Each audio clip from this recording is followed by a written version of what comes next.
Alhamdulillah, alhamdulillahi rabbil alamin, ar-rahmanir rahim, alladzi iyyahu na'budu wa iyyahu nasta'in. Asyhadu an la ilaha illallah wahdahu la syarikalah wa asyhadu anna Muhammadan abduhu wa rasuluhu ala nabiyya ba'dah. Allahumma salli wa sallim wa barik ala sayyidina wa maulana wa nabiyina wa habibina Muhammad sallallahu alaihi wasallam wa ala alihi wa ashabi ajma'in wa man tabi'ahum bi ihsanin ila yaumiddin. Amma ba'd, wa ya ayyuhal muslimun al hadirun rahimakumullah, usi wa iyyakum bi taqwallah faqad fazal muttaqun. Wa qala ta'ala fi kitabihil karim wa huwa asdaqul qailin. A'udzu billahi as-sami'il alim minasyaitonir rajim. Afala yanduruna ilal ibli kaifa khuliqat wa ilas sama'i kaifa rufi'at wa ilal jibali kaifa nusibat fadzakir innama anta mudzakkir. Wa qala aida inna fi khalqis samawati wal ard wa ikhtilafil laili wan nahar la ayatin liulil albab alladzina yadhkuruna Allaha qiyaman wa qu'udan wa ala junubihim wa yatafakkaruna fi khalqis samawati wal ard rabbana ma khalaqta hadza batila subhanaka faqina adzaban nar. Sadaqallahul adzim wa ballagha rasuluhul karim wa nahnu ala dzalika minasyahidin wasyakirin. Alhamdulillahi rabbil alamin. Hadirin jamaah Jumat rahimakumullah, kita memuji kebesaran Allah, kita bersyukur atas segala nikmat Allah. Kita memberikan salawat dan salam kepada Rasul Allah, tauladan terbaik sepanjang zaman, uswatun hasanah, rahmatan lil alamin, Muhammad sallallahu alaihi wasallam. Semoga rahmat dan ridha Allah tetap tercurah kepada keluarganya, rahmat dan ridha Allah tetap tercurah kepada sahabatnya, rahmat dan ridha Allah tetap tercurah kepada umatnya yang istiqamah, komitmen, konsisten dan konsekuen terhadap tatanan dan tuntunan, terhadap ajaran dan anjuran beliau. Mari kita berusaha senantiasa terus menerus dari waktu ke waktu, dari generasi ke generasi, untuk terus meningkatkan sikap istiqamah kita kepada ajaran dan anjuran, kepada tatanan dan tuntunan Islam. Bapak dan saudaraku, saat ini kita masih berada pada bulan yang diharamkan, Ashhurul Hurum. Bukan bulan yang diharamkan seperti terminologinya selayar, tapi Ashhurul Hurum adalah bulan yang dihormati, bulan yang dimuliakan. Dan karena ada 4 di antara 12, maka dia jamak. Syahrun, syahrani, ashhurun, Ashhurul Haram. Kita berada di tanggal 20 Dzulqa'dah, bulan 11. Dan bulan haram yang ada di dalam Islam yang 12 itu 4. Dzulqa'dah, Dzulhijjah, Muharram, dan Rajab. Sehingga saya populerkan dengan istilah jual-jual murah. Jual-jual itu hanya sekedar istilah singkatan dari Dzulqa'dah, Dzulhijjah, murah, Muharram, Rajab. Bagaimana cara menghormatinya? Bagaimana memuliakannya? Kalau hablum minallah dan hablum minannas menjadi ukuran dan standarnya, harus ada upaya peningkatan kuantitas dan kualitas hablum minallah kita, seiring dengan upaya peningkatan kuantitas dan kualitas hablum minannas kita. Kalau ini sudah bisa kita usahakan dan sebahagian berhasil, sudah bagus. Hablum minallah misalnya yang paling berat adalah meningkatkan puasa sunat kita. Tidak ada di dasar, tidak ada di dalil barangkali puasa sunat Zulqaidah. Puasa-puasa biasa aja yang kita tingkatkan. Biar sudah lewat, tapi karena masih ada Zulhijjah, puasa Senin Kamis, puasa di pertengahan bulan, al-ayamul bis atau al-ayamul baits, 13, 14, 15 bulan di langit. Atau kalau sanggup puasa Daud. Itu puasa-puasa umum yang bisa dilakukan di bulan-bulan lain. Lakukan itu dan tingkatkan di bulan-bulan haram ini, termasuk Zulqaidah. Biar tinggal 8 hari, 9 hari lagi, tapi masih ada persiapan mental, fisik untuk Zulhijjah nanti. Enggak sempat meningkatkan peningkatan puasa sunat kita. Lebih rendah sedikit. Tingkatkan kuantitas dan kualitas salat sunat di bulan Zulqaidah ini sebagai salah satu bulan haram. Masih belum sanggup? Lakukan yang lebih rendah lagi. Tindakan tadarrus tak.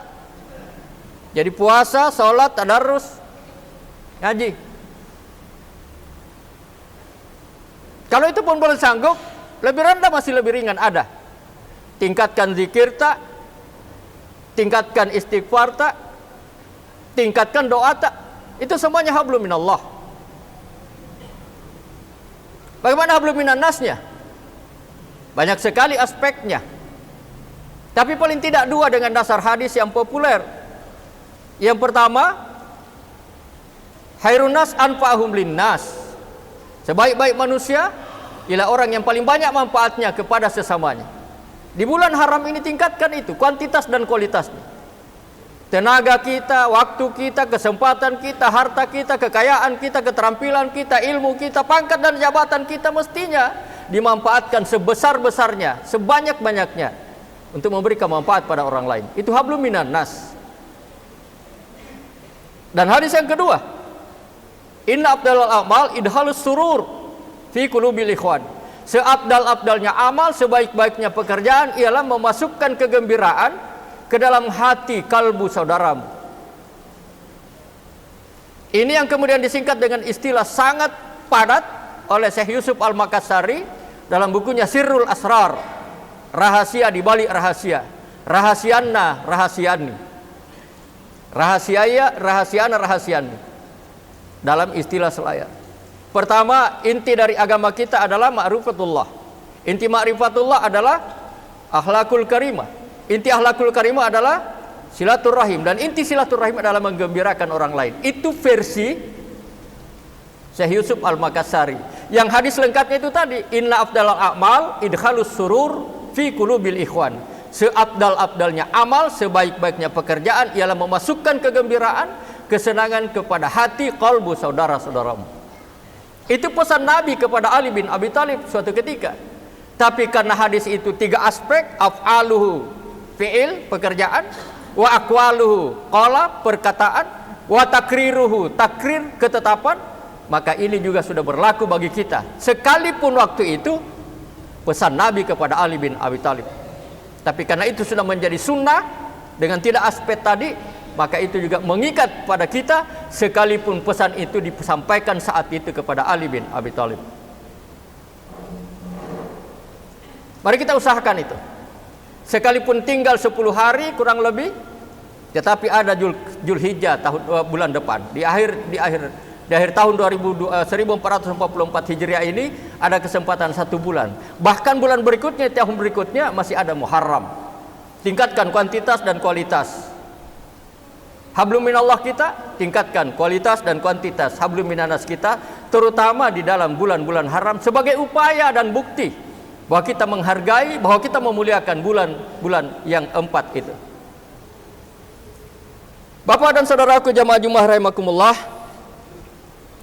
Islam melalui sumber utamanya Al-Quran sangat menghargai seni.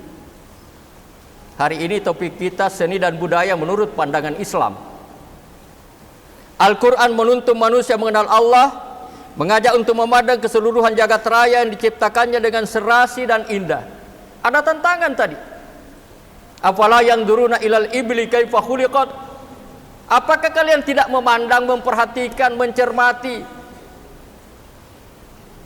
Bagaimana langit ditinggikan? Bagaimana gunung-gunung ditancapkan?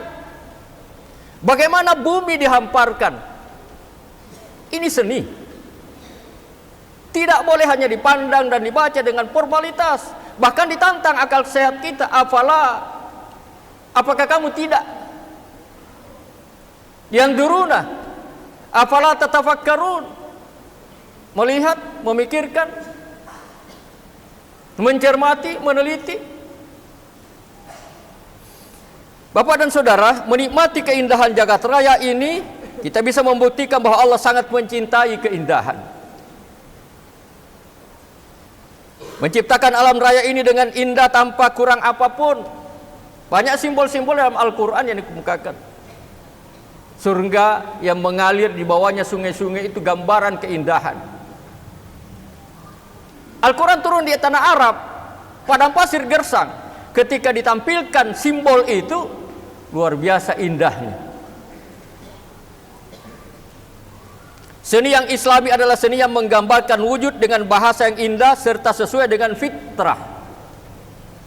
Seni Islam adalah ekspresi tentang keindahan wujud dari sisi pandangan Islam tentang alam, tentang hidup, tentang manusia yang mengatur, yang mengantar menuju pertemuan sempurna antara kebenaran dan keindahan.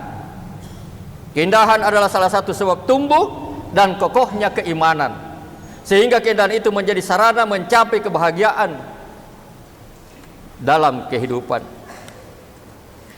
Bapak dan saudaraku jamaah Jumat rahimakumullah, Islam memandang seni sebagai satu hal yang bisa diukur halal dan haramnya, ataupun masuk kategori mubah. Itu fikih dasar kita. Agama kita intinya hanya dua, Bapak dan saudara. If'al aw la taf'al. Kerjakan, ini perintah. La taf'al ini larangan. Kalau perintahnya keras, maka jatuh hukumnya pada wajib. Kalau larangannya keras, jatuh hukumnya pada haram. Kalau perintahnya tidak terlalu keras, jatuh hukumnya pada sunat.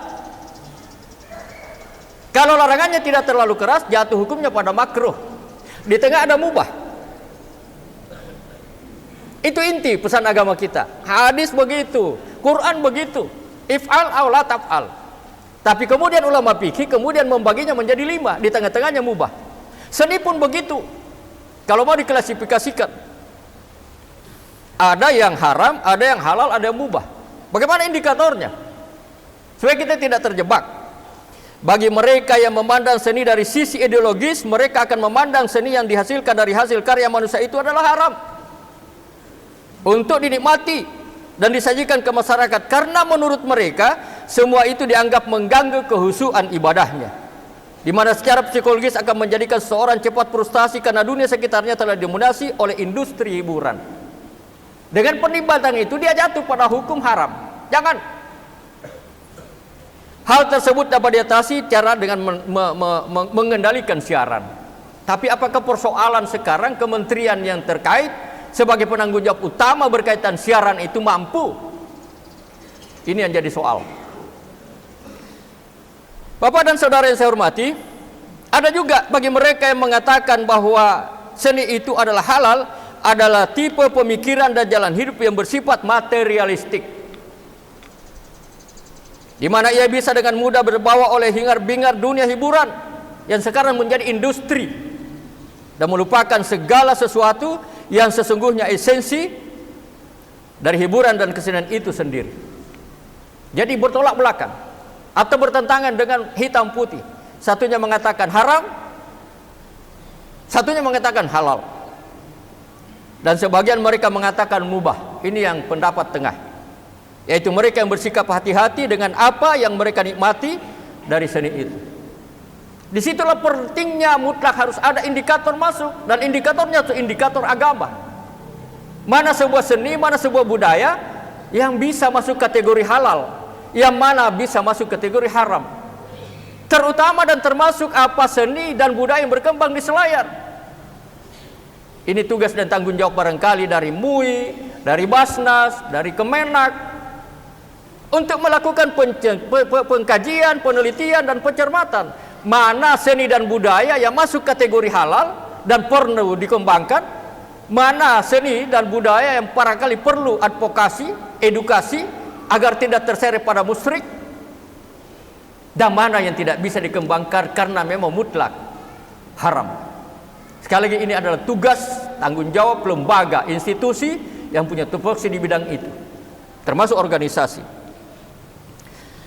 Bapak dan saudara-saudara yang saya hormati, Islam melalui Al-Quran sangat menghargai seni. Allah Subhanahu wa Ta'ala mengajak umatnya untuk memandang seluruh alam jagat raya ini yang telah diciptakan dengan serasi dan indah. Seperti dalam surah Al-Qaf ayat 6 yang artinya, maka apakah mereka tidak melihat akan langit yang ada di atas mereka? Bagaimana kami meninggikannya? Di ayat yang saya bacakan tadi lebih lengkap. Afala yanzuruna ilal ibili kaifa khuliqat wa ilas samai kaifa rufi'at wa ilal jibali kaifa rufi'at wa ilal ardi kaifa sutihat. Di ayat lain dikatakan seperti pengantar khutbah tadi, inna fi khalqis samawati wal ard wa ikhtilafil laili wan nahar la ayatin liulil albab. Sesungguhnya pada penciptaan langit dan bumi, silih bergantinya siang dan malam, serta apa yang peristiwa terjadi di dalamnya, itu tanda-tanda kekuasaan Allah bagi ulil albab, manusia cerdas. Al-Quran memberikan pensyaratan siapa manusia cerdas, bukan hanya pintar, cerdas. Dan kecerdasan Muhammad dipadukan. Kecerdasan intelektual Nabi miliki, kecerdasan sosial Nabi dimiliki, kecerdasan emosional Nabi miliki, kecerdasan spiritual Nabi miliki. Dan dengan konsep pribadi seperti itu boleh berhasil memimpin sebuah negara besar umat yang dalam waktu yang relatif singkat 23 tahun Islam menyebar ke seluruh penjuru dunia. Tapi siapa manusia cerdas ulil albab itu dalam terminologi Al-Quran? Manusia yang berpikir dan berzikir, manusia yang berzikir dan berpikir. Alladzina yadhkurunallaha qiyaman wa qu'udan wa ala junubihim wa yatafakkaruna fi khalqis samawati wal ard. Manusia yang cerdas ulil albab adalah orang yang berzikir ketika dia berdiri, ketika dia duduk, ketika dia berbaring, bahkan baik dalam artian sebenarnya maupun dalam artian simbolis. Tapi bukan hanya itu, bukan hanya mampu berzikir sehingga dia masuk kategori manusia cerdas ulil albab, harus dipadukan dengan wa yatafakkaruna fi khalqis samawati wal ard. Mereka berpikir, mereka berenung, mereka mencermati, mereka mentadabburi dalam istilah agamanya tentang penciptaan langit dan bumi dan seluruh peristiwa yang ada di dalamnya. Ketika potensi zikirnya dioptimalkan, ketika potensi zikirnya sudah dioptimalkan, toh belum mampu menangkap hikmah yang terjadi di balik peristiwa, dia tidak kufur, dia tidak ingkar, malah tersungkur sambil mengucapkan Rabbana ma khalaqta hadza batila subhanaka faqina adzabannar. Maha suci Allah dari segala kesia-siaan. Tidak mungkin menciptakan Tuhan sesuatu ini dengan sia-sia. Allah suci, Allah bersih dari kesia-siaan. Makanya kita berdoa saat tersungkur itu, Rabbana ma khalaqta hadza batila subhanaka faqina adzabannar. Sedikit banyaknya ini mengandung seni. Oleh karena itu Bapak dan Saudaraku, ketika kita memasuki bulan haram ini, maka tadarus Al-Quran yang sudah membudaya memasyarakat selama ini, jangan berhenti di situ.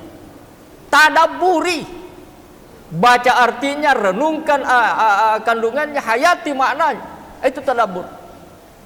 Sebagai bukti bahwa kita menghargai, sebagai bukti bahwa kita menghormati, sebagai bukti bahwa kita memuliakan Ashhurul Hurum. Salah satu diantaranya adalah Zulqaidah yang tinggal beberapa hari ini, tapi nyambung ke Dzulhijjah nanti.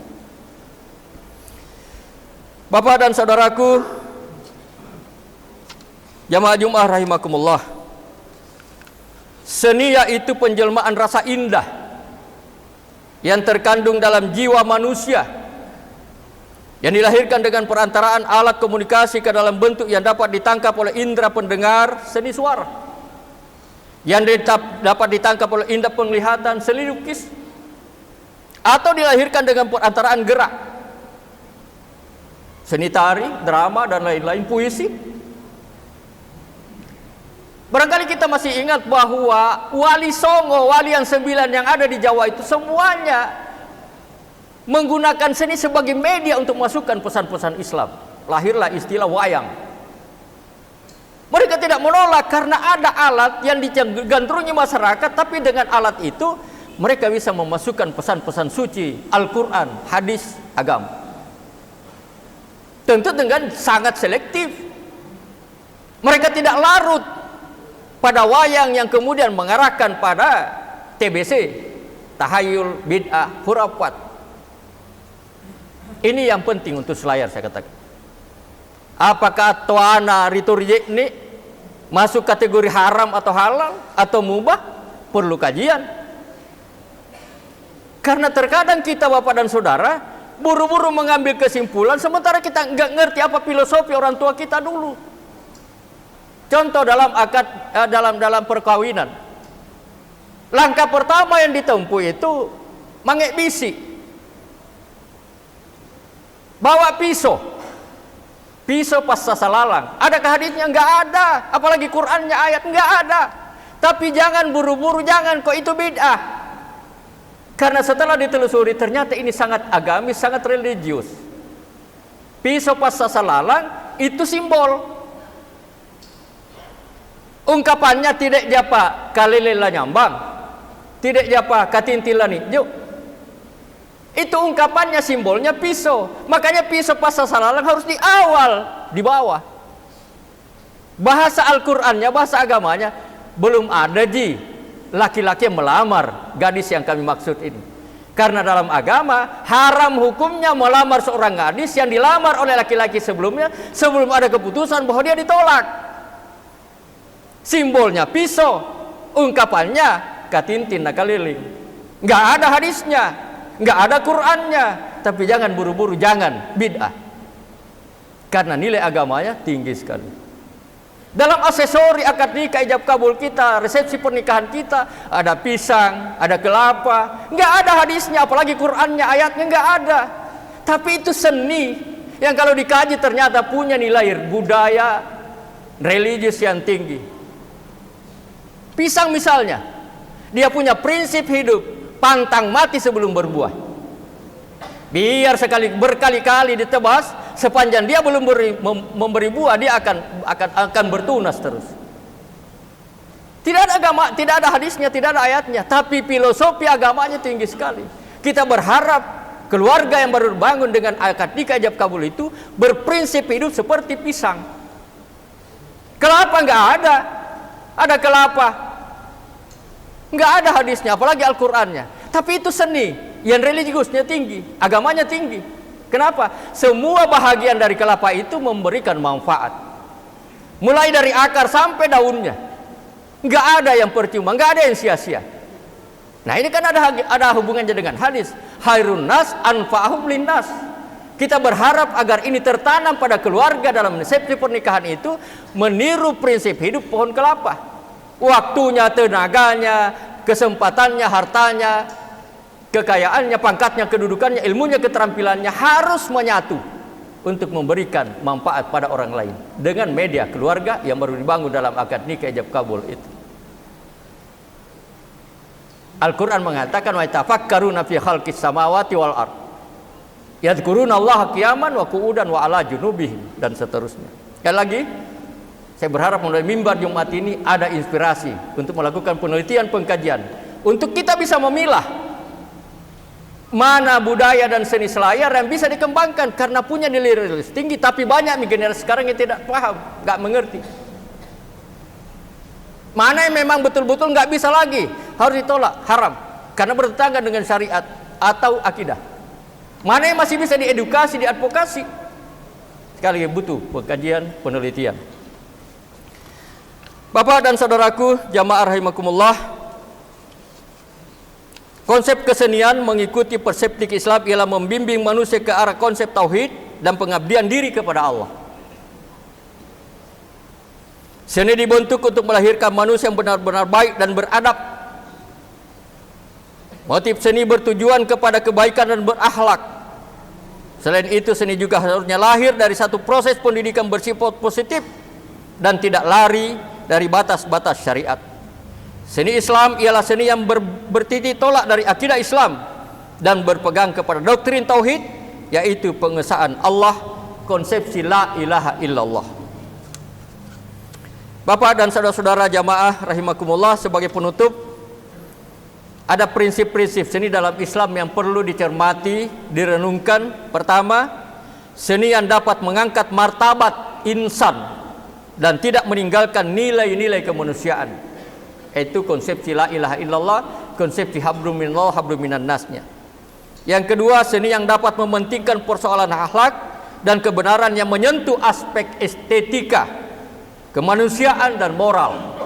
Itu poin yang kedua. Poin yang ketiga, seni yang dapat menghubungkan keindahan sebagai nilai yang tergantung pada seluruh kesahihan Islam itu sendiri, di mana menurut Islam seni yang mempunyai nilai tertinggi adalah seni yang dapat mendorong ke arah ketakwaan, kemakrufan dan moralitas. Itu yang ketiga. Dan yang keempat, seni yang dapat menghubungkan manusia dengan Tuhan, manusia dengan manusia, manusia dengan alam sekitarnya. Muhammad bukan hanya rahmatan linnas, Muhammad bukan hanya rahmatan lil mukminin, Muhammad bukan hanya rahmatan lil mukminin, Muhammad adalah rahmatan lil alamin. Dan umatnya sebagai konsekuensi berusaha menirunya. Dan umatnya termasuk kita semuanya. Barakallahu li wa lakum fil Qur'anil azim wa nafa'ni wa iyyakum bima fihi minal ayati wa dzikril hakim. Wa taqabbal minni wa minkum tilawatahu innahu huwas samiul alim.